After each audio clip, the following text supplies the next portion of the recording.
मुख्यमंत्री योगी आदित्यनाथ ने प्रदेश में 37 करोड़ पौधारोपण के महाअभियान का अयोध्या से शुभारंभ किया और त्रिवेणी वाटिका की स्थापना करने के साथ साथ मर्यादा पुरुषोत्तम भगवान श्री राम के प्रति एक पेड़ मां के नाम आरोपित करके कृतज्ञता प्रकट की। इस अवसर पर वृक्षारोपण के क्षेत्र में प्रभावी भूमिका निभाने वाले प्रधान और प्राचीन तिलोदकी गंगा नदी के पुनरुद्धार को मूर्त रूप देने वाले प्रधान को सम्मानित करने के साथ साथ कार्बन फाइनेंसिंग स्कीम के अंतर्गत सफल वृक्षारोपण करने वाले किसानों को चेक भी वितरित किया गया। इससे पहले मुख्यमंत्री ने ऐतिहासिक हनुमानगढ़ी पर दर्शन पूजन किया और श्री राम जन्मभूमि परिसर में रामलला के समक्ष श्रद्धान्वित हुए और नवनिर्मित राम दरबार में भी वैदिक रीति रिवाज से पूजा अर्चना की। मुख्यमंत्री योगी आदित्यनाथ ने जनसभा को संबोधित करते हुए कहा कि 8 वर्ष से पहले वृक्षारोपण का जो संकल्प प्रधानमंत्री नरेंद्र मोदी के निर्देश में प्रदेश सरकार ने लिया वह आज हरियाली का पर्याय बन चुका है। उन्होंने कहा कि वर्तमान में 5 लाख एकड़ क्षेत्र में वनाच्छादन बढ़ा है और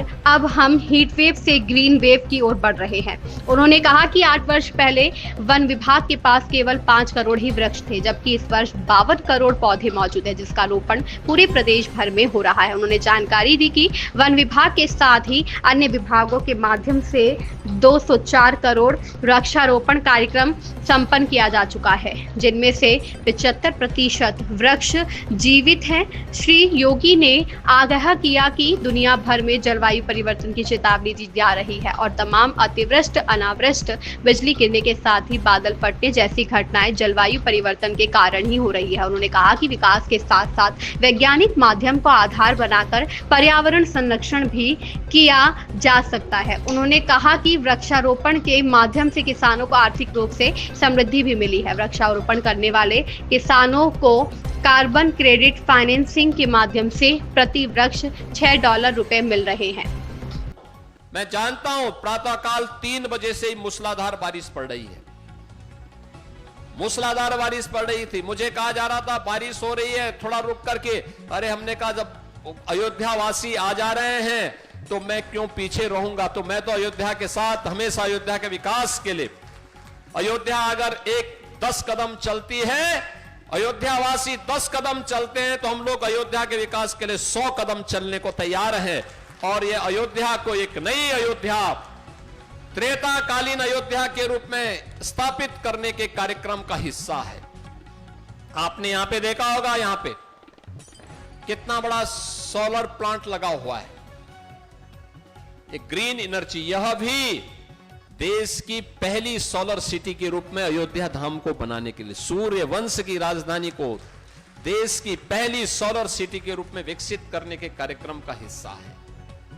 यानी ये कर्मिक विकास का, अयोध्या की सड़कें, जो भी आता है अयोध्या पे मोहित होता है। इतनी चौड़ी सड़कें, अयोध्या के घाटों को देखता है, इतने सुंदर घाट।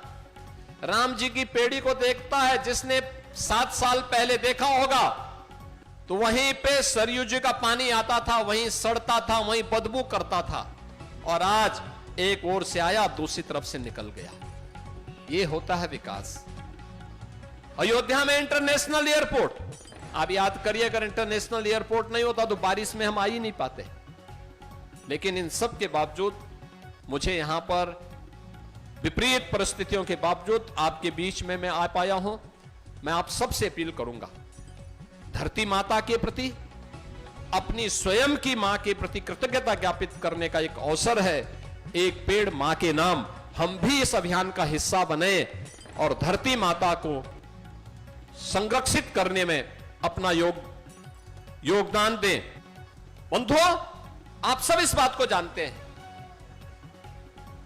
कि पेड़ की पूजा तो हमारे यहां प्राचीन काल से होती थी। हमने अलग अलग पेड़ों के में अलग अलग देवी देवताओं का वास माना है। अलग अलग पेड़ों में, किसी में शंकर का, किसी में विष्णु का, किसी में देवी का, किसी में लक्ष्मी का, किसी में सरस्वती का, किसी में मां दुर्गा का, किसी में गणपति का। हमारे यहां हरशंकरी वाटिका भी लगती है, 9 ग्रह वाटिका भी लगती है। यानी हर प्रकार की वाटिका को लगाने का कार्यक्रम भी प्राचीन काल से रही है। और प्राचीन काल से ही इसके संरक्षण के प्रति हमें एक नई प्रेरणा प्रदान होती रही है। आज ये हमारा सौभाग्य है कि जब अयोध्या धाम में ये पूरा क्षेत्र आप देखते रहे होंगे कभी वीरान था, आज नई अयोध्या यहां पर बसने जा रही, एक नए स्वरूप में बसने जा रही है। देश और दुनिया के लोग अयोध्या में बसने के लिए आ रहे हैं। सरयू मैया के प्रति हम अपने कर्तव्यों का निर्वहन भी कर रहे हैं, धरती माता के प्रति भी कर रहे हैं, और वन विभाग के द्वारा रामायण काल के वृक्षों को फिर से स्थापित करके भगवान राम के प्रति कृतज्ञता ज्ञापित करते हुए एक पेड़ मां के नाम के माध्यम से आज इस कार्यक्रम को आगे बढ़ाया जा रहा है। परिणाम है इससे प्रदेश के अंदर हम लोगों ने प्रधानमंत्री जी के विजन को तो आगे बढ़ाने में सफलता प्राप्त की ही है, साथ साथ प्रदेश के अंदर अन्नदाता किसानों की आमदनी को बढ़ाने में भी हमने सफलता प्राप्त की है।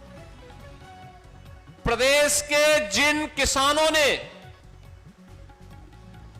5 वर्ष पहले अपने खेत में पेड़ लगा करके उसका रजिस्ट्रेशन करवाया था, हमने वन विभाग के माध्यम से अंतर्राष्ट्रीय संस्थाओं को उसके साथ जोड़ा, और परिणाम क्या है, कार्बन फाइनेंसिंग क्रेडिट के माध्यम से उन्हें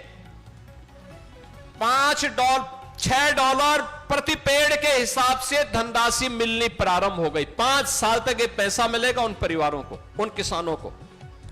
यानी एक पेड़ जिसने लगाया होगा 5 साल तक अगर वो लगातार बढ़ा है, गत वर्ष हम लोगों ने 25,000 से अधिक किसानों को एक धनराशि उपलब्ध करवाई थी, और इस बार 7 कमिश्नरी के भी हम लगभग इससे ज्यादा किसानों को 42 लाख रुपए का वितरण करने जा रहे हैं, जिसके माध्यम से उनके द्वारा लगाए गए पेड़ अगर 5 वर्ष तक जीवित हैं और आगे बढ़ रहे हैं, उसकी मोटाई बढ़ रही है, उसकी ऊंचाई बढ़ रही है, उस आधार पर कार्बन क्रेडिट को के लिए उसे वैश्विक संस्थाओं के द्वारा सम्मानित भी किया जा रहा है। इस खबर में बस इतना ही। बने रहिए न्यूज ब्लास्ट के साथ। चैनल को सब्सक्राइब करना बिल्कुल ना भूलें।